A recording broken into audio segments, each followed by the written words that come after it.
अलमीर सुबह ऑफिस जाने के लिए तैयार हो रहा होता है तो वो अपनी बीवी फबीहा से पूछता है कि मेरे जूते कहाँ रखे हैं, मिल नहीं रहे। फबीहा जो पहले ही घर के हालात और महक की हकमरानी से तंग आई हुई है, वो अलमीर को सीधा जवाब देने की बजाय तंज करना शुरू कर देती है। फबीहा बड़े गुस्से और चड़चड़ेपन से कहती है कि अलमीर, आप मुझसे क्यों पूछ रहे हैं कि आपके जूते कहाँ हैं? आपको चाहिए कि आप जाकर अपनी भाभी महक से पूछें, क्योंकि आजकल घर की हर चीज का पता उन्हीं को होता है। फबीहा कहती है कि महक भाभी बहुत स्मार्ट हैं और उन्होंने घर की हर चीज अपने कंट्रोल में ले ली है, उसलिए घर में सुई भी इधर से उधर होती है तो महक भाभी को खबर होती है, उसलिए बेहतर है कि आप उन्हीं से पूछ लें। अलमीर फबीहा का ये रवैया देखकर हैरान रह जाता है और कहता है कि फबीहा, तुम होश में तो हो? ये कैसी बातें कर रही हो? मैं तो सिर्फ अपने जूते मांग रहा था, इसमें भाभी को बीच में लाने की क्या जरूरत है? लेकिन फबीहा का गुस्सा ठंडा नहीं होता।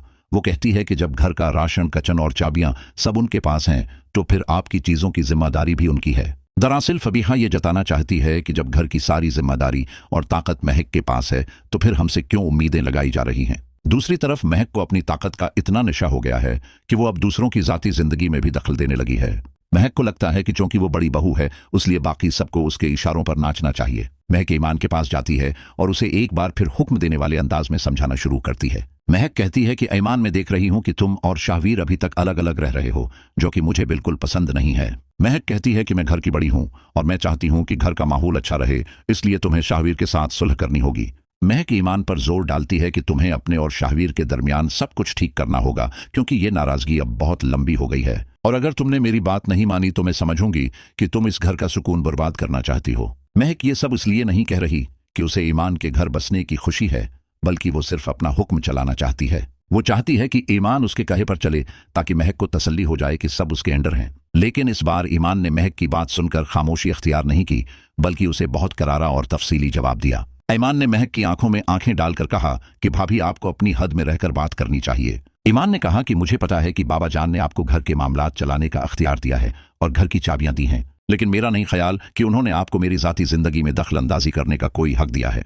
ईमान ने साफ लफ्जों में कह दिया कि मेरे और शाहवीर के दरमियान किया चल रहा है, ये मेरा और मेरे शौहर का मामला है। मैं कब उसको मुआफ करूंगी या नहीं करूंगी, ये फैसला मेरा दिल करेगा, आप नहीं कर सकती। आपको उसमें बोलने की कोई जरूरत नहीं है, इसलिए मेहरबानी करके आप घर के बर्तनों तक महदूद रहें, मेरी जिंदगी के फैसले मत करें। ईमान का यह सख्त रवैया देखकर महक का मुना बंद हो गया, क्योंकि उसे उम्मीद नहीं थी कि ईमान उसे इस तरह चुप करवा देगी। यहाँ ईमान ने साबित कर दिया है कि वो घर का काम तो कर सकती है। ईमान का यह सख्त रवैया देखकर महक का मुना बंद हो गया, क्योंकि उसे उम्मीद नहीं थी कि ईमान उसे इस तरह चुप करवा देगी।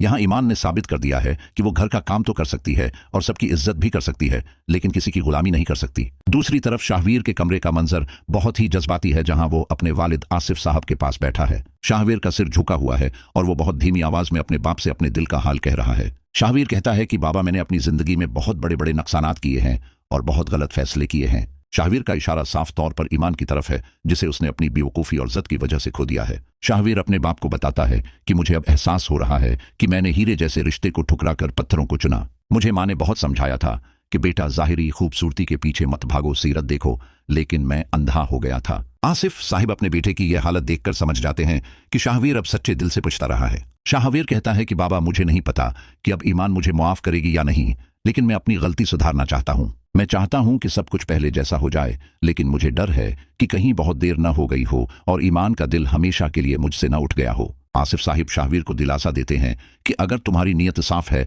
तो अल्लाह सब बेहतर करेगा, बस तुम हिम्मत मत हारना। यहाँ एक बात तो साफ है कि शाहवीर के दिल में अब ईमान के लिए इज्जत और मोहब्बत जाग चुकी है, लेकिन दूसरी तरफ ईमान का दिल अभी भी शाहवीर से खफा है, क्योंकि उसने बहुत दुख सहे हैं और वो आसानी से सब नहीं भूल सकती। अब घर में एक अजीब सी सूरत हाल बन गई है, जहां हर कोई अपनी जंग लड़ रहा है। एक तरफ महक है जो जबरदस्ती सबको जोड़ना चाहती है ताकि उसकी वाह वाह हो सके और उसकी सरदारी कायम रहे, और दूसरी तरफ फबीहा है जो महक के खिलाफ बगावत कर रही है और उसे नीचा दिखाने का कोई मौका नहीं छोड़ती। और बीच में शाहवीर है जो अपनी खोई हुई मोहब्बत और इज्जत वापस हासिल करने की कोशिश कर रहा है। अब देखना यह है कि क्या ईमान शाहवीर की सच्ची तौबा देखकर उसे मुआफ कर देगी, या फिर वो महक की दखलंदाजी से तंग आकर कोई और सख्त फैसला ले लेगी जो सबको हैरान कर देगा। मेरी नजर में शाहवीर को अब सिर्फ बातों से नहीं बल्कि अपने अमल से साबित करना होगा कि वो बदल गया है, और महक को भी समझना होगा कि जबरदस्ती से घर नहीं चलाए जाते बल्कि प्यार और इज्जत से चलाए जाते हैं। आपको क्या लगता है कि क्या ईमान को महक की बात मान लेनी चाहिए थी या उसने सही जवाब दिया? अपनी कीमती राय कमेंट बॉक्स में जरूर दीजिएगा। अल्लाह हाफिज।